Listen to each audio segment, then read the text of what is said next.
Assalamualaikum warahmatullahi wabarakatuh. Halo anak-anak semua. Hari ini kita akan belajar tema 3, subtema 1, pembelajaran ketiga. Sudah siap untuk belajar hari ini? Kalau sudah siap, yuk kita mulai belajarnya. Tahukah kamu bahwa manusia itu adalah makhluk sosial?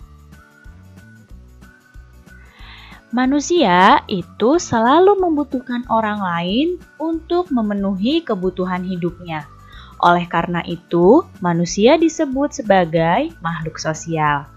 Di dalam kehidupan sosial, setiap manusia itu saling berinteraksi satu sama lain dan terciptalah yang disebut dengan interaksi sosial. Apa itu interaksi sosial? Interaksi sosial adalah hubungan timbal balik antara individu satu dengan individu yang lain dan sifatnya saling memengaruhi.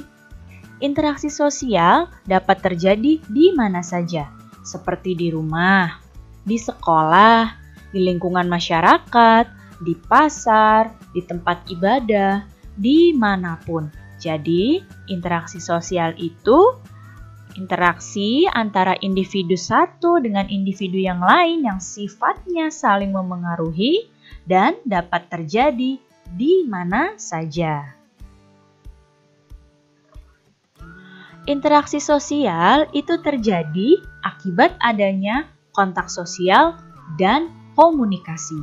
Kontak sosial adalah hubungan seseorang dengan orang lain, dan komunikasi muncul setelah terjadi kontak sosial. Kontak sosial ini ada yang disebut dengan kontak sosial langsung, ada juga kontak sosial tidak langsung. Kontak sosial langsung itu contohnya seperti percakapan. Ya. Kemudian kalau kontak sosial yang tidak langsung itu kontak sosial yang lewat media elektronik dan media sosial seperti contohnya telepon atau media sosial yang ada.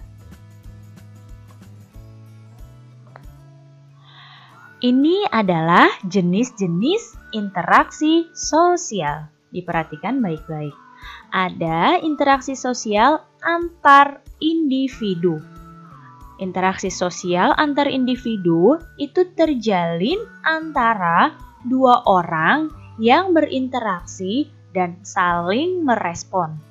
Ya, antar individu berarti terjalinnya antara dua orang yang berinteraksi dan saling merespon. Contohnya adalah orang yang sedang bercakap-cakap. Kemudian, yang kedua ada interaksi sosial individu dengan kelompok. Contohnya apa?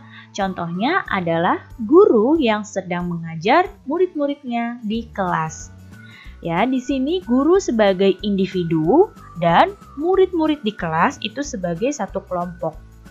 Jadi, interaksi sosial individu dengan kelompok contohnya guru yang sedang mengajar murid-muridnya di kelas. Kemudian, ada interaksi sosial antar kelompok. Ini terjadi ketika satu kelompok melakukan kontak dengan kelompok sosial lain. Contohnya apa? Contohnya ketika pertandingan sepak bola. Pertandingan sepak bola itu kan terjadi antara kelompok yang satu dengan kelompok yang lain. Ketika dua kelompok sepak bola ini sedang berinteraksi, ini disebut dengan interaksi sosial antar kelompok. Lalu mengapa manusia itu harus berinteraksi? Nah, ini adalah tujuan dari interaksi sosial manusia. Yang pertama, tujuan interaksi sosial adalah untuk menjalin persahabatan. Yang kedua, tujuan interaksi sosial adalah memperoleh bantuan dari orang lain. Tujuan yang selanjutnya adalah menyelesaikan masalah bersama. Kemudian, tujuan yang selanjutnya melaksanakan kerjasama yang saling menguntungkan dan juga tujuannya untuk merundingkan suatu masalah yang timbul. Jadi, ini tujuannya interaksi sosial pada manusia. Manusia itu tidak hanya berinteraksi dengan sesama manusia, tapi juga dengan lingkungan sekitarnya. Interaksi antara manusia dengan lingkungan sekitarnya itu disebut dengan interaksi dengan lingkungan hidup. Kalau tadi antara manusia satu dengan manusia lain itu disebut dengan interaksi sosial, kalau interaksi manusia dengan lingkungan hidup itu disebut dengan interaksi dengan lingkungan hidup. Nah, contohnya di sini, nelayan berinteraksi dengan lingkungan saat melaut. Interaksi antara manusia dengan lingkungan hidup di sekitarnya ini terjadi secara alami. Misalnya nelayan ini berinteraksi dengan laut, dengan lingkungan hidup yang ada di laut karena nelayan hidupnya di pinggir laut. Ya, ini terjadi secara alami karena nelayan butuh sesuatu untuk dimakan, akhirnya nelayan ke laut untuk mencari ikan. Begitu pula dengan petani. Kalau petani berinteraksi dengan lingkungan hidupnya yaitu sawah. Ya. Nah, di sini ada dua orang anak yang sedang bercakap-cakap dan menceritakan bahwa dia baru saja ikut ibunya ke pasar.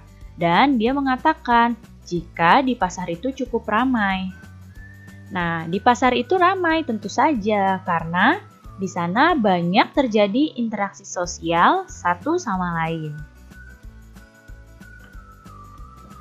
Keberagaman profesi seperti pedagang, petani, nelayan, peternak, pegawai, dan lainnya merupakan keberagaman yang harus kita syukuri. Karena adanya keberagaman profesi, kamu bisa memenuhi kebutuhan hidupmu. Bayangkan, jika tidak ada petani, bagaimana kamu bisa memenuhi kebutuhan makanan pokok? Atau bagaimana jika tidak ada nelayan? Kamu tidak bisa mungkin makan ikan, atau tidak ada peternak, kamu tidak bisa makan ayam. Jadi kita harus bersyukur ya dengan adanya keberagaman profesi. Nah, ada banyak keberagaman yang ada di masyarakat, baik itu keberagaman sosial maupun budaya. Nah, ini adalah bentuk-bentuk keberagaman sosial dan budaya di masyarakat. Yang pertama, ada keberagaman usia. Di masyarakat itu ada beragam usia, mulai dari bayi, anak-anak, remaja, dewasa, dan juga lansia. Kemudian ada keberagaman jenis kelamin. Jenis kelamin di masyarakat ada laki-laki atau perempuan. Ada juga keberagaman pekerjaan. Di sini ada pekerjaan seperti petani, peternak, pedagang, dokter, guru, pegawai, dan lain-lainnya. Kemudian ada keberagaman budaya. Nah, ada keberagaman bahasa, rumah adat, pakaian adat, tarian, dan makanan khas. Nah, keberagaman budaya di Indonesia ini sangat banyak ya. Mulai dari Sabang sampai Merauke. Terdapat banyak sekali bahasa, rumah adat, pakaian adat, tarian daerah, dan juga makanan-makanan khas dari tiap-tiap daerah. Dan ada juga keberagaman agama. Di Indonesia itu terdapat 6 agama yang diakui, yaitu Islam, Kristen, Katolik, Hindu, Buddha, dan Konghucu.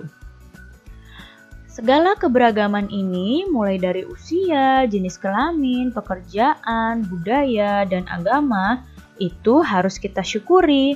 Karena dengan membiasakan bersyukur kepada Tuhan Yang Maha Esa, niscaya akan terbina rasa persatuan dan kesatuan.